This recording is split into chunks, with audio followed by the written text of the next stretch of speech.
La inteligencia artificial, o IA, hoy en día parece que está literalmente en todas partes, ¿no? Está cambiando industrias enteras, nuestra vida cotidiana, casi todo. Pero su camino para llegar hasta aquí es una historia increíble, llena de ambiciones gigantes, decepciones profundas y, bueno, unas cuantas revoluciones tecnológicas. Vamos a meternos de lleno en esa historia. Para que nos hagamos una idea de la dimensión de esto, solo hay que escuchar a Sundar Pichai. Esta frase lo resume todo. Nos deja claro el peso que tiene la IA hoy y nos prepara para entender, bueno, cómo es que llegamos a este punto. Pero ojo, y aquí es donde la historia se pone buena de verdad. El camino no fue para nada una línea recta. Estuvo lleno de callejones sin salida, de arranques en falso y de momentos en los que el campo de la IA casi desaparece por completo. Son los famosos inviernos de la IA. Entonces, empecemos por el principio, ¿no? El comienzo de todo, cuando la IA nació como un campo de investigación formal con unas ambiciones enormes. Miren, esta línea de tiempo nos da como un mapa general del viaje que vamos a hacer, desde esa idea fundamental que fue la prueba de Turing en los 50, pasando por la conferencia que le dio su nombre, hasta la famosísima victoria de Deep Blue, y claro, la explosión reciente de la IA generativa que estamos viviendo ahora mismo. Uno de los conceptos base de todo esto fue la prueba de Turing, de Alan Turing. La idea era, en el fondo, simple pero muy profunda. ¿Puede una máquina conversar tan bien que no se pueda distinguir de un humano? Si lo logra, entonces se le considera inteligente. Ese fue como el gran objetivo a alcanzar. Y toda esa ambición se cristalizó en 1956, en la conferencia de Dartmouth. La creencia central de sus fundadores era esa, que cualquier rasgo de la inteligencia humana, cualquiera, se podía describir con tanta precisión que una máquina podría llegar a simularlo. Una declaración de intenciones increíblemente audaz, que básicamente le dio el puntapié inicial a todo. Y claro, esa audacia desató lo que hoy conocemos como el primer verano de la IA. Fue un periodo de un optimismo tremendo, con mucha financiación y un montón de progreso inicial. Y no era solo optimismo, Hubo éxitos reales que alimentaron todo ese entusiasmo. Se desarrollaron lenguajes de programación nuevos, pensados para la IA. Las computadoras empezaron a resolver problemas matemáticos súper complejos y aparecieron los primerísimos chatbots. El progreso parecía tangible, rápido.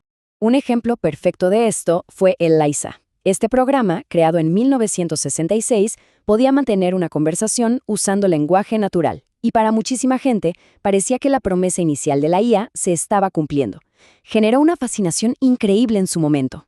Y creo que nada captura mejor el espíritu de esa época que esta predicción de uno de los pioneros, Marvin Minsky. En 1970 afirmó con total seguridad que en menos de una década tendríamos una IA con la inteligencia de un humano promedio. Imaginen el nivel de confianza que había. Pero, como suele pasar con las expectativas tan altas, la realidad se impuso. Y esto nos lleva directo al primer invierno de la IA. Una época de muchísima decepción y, sobre todo, de recortes de fondos. El problema de fondo es este. Las promesas tan ambiciosas como la de Minsky simplemente no se pudieron cumplir. La verdad es que el campo estaba lejísimos de alcanzar algo parecido al sentido común o a una inteligencia general humana. Las causas de este colapso fueron varias. Por un lado, la tecnología de la época era muy limitada. Además, muchos proyectos fracasaron. Y luego vino el golpe de gracia, el informe Lighthill en 1973, que fue durísimo con la falta de resultados. La consecuencia, la financiación pública para la investigación en IA se desplomó. Pero veamos cómo se recuperó el campo.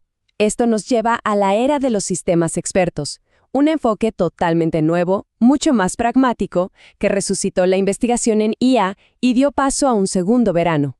A ver, ¿qué es un sistema experto? Bueno, a diferencia de esa meta gigante de una inteligencia general, estos serán programas súper enfocados.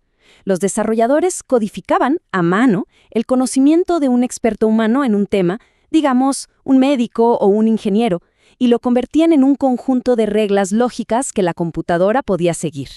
Y el punto más alto de esta era llegó en 1997. El sistema experto de IBM, Deep Blue, derrotó al campeón mundial de ajedrez, Garry Kasparov. Fue un momento simbólico, una victoria enorme para este enfoque basado en reglas.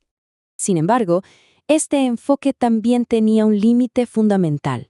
Los sistemas expertos eran estáticos, no podían aprender cosas nuevas ni adaptarse, solo seguían las reglas que les habían programado. El problema, que el mundo real es complicado, lleno de excepciones.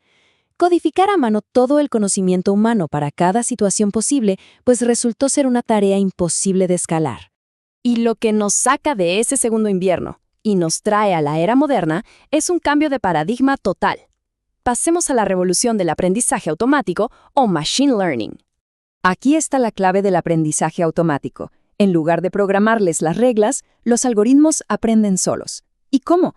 Analizando cantidades masivas de datos para encontrar patrones y a partir de ahí hacer predicciones. Es un cambio de enfoque radical. Esta tabla lo deja clarísimo.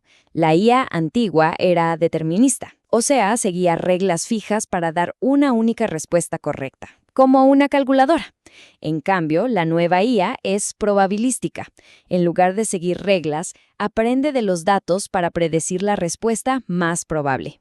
Este es el enfoque que resolvió el gran problema de los sistemas expertos y el que impulsa casi toda la IA que vemos hoy. Y así llegamos al presente. Como vemos, la historia de la IA ha sido un ciclo de veranos de euforia e inviernos de decepción. Hemos visto el auge y la caída de diferentes enfoques, lo que nos deja con una pregunta final para reflexionar.